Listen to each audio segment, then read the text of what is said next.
জীবনে চলার পথে কত কিছুই না ঘটে। সেদিন ট্রেনে বাড়ি ফিরছি, এক প্রভু এই গোপালটিকে কোলে নিয়ে বসেছিল।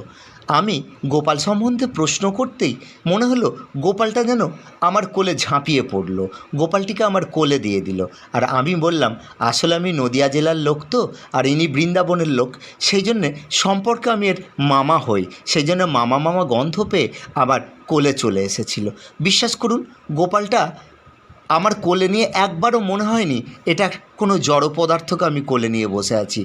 যতবার গায়ে হাত বুলিয়েছি আমি একটি ছোট্ট শিশু স্পর্শই পেয়েছি। বিশ্বাস করুন, অবশ্য সেই কথা বিশ্বাসে মিলায় বস্তু তর্কে বহুদূর।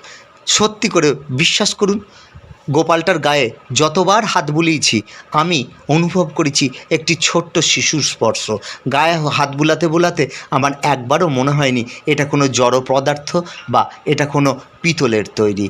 জয় গোপাল, সবার ভালো হোক, সবার মঙ্গল হোক।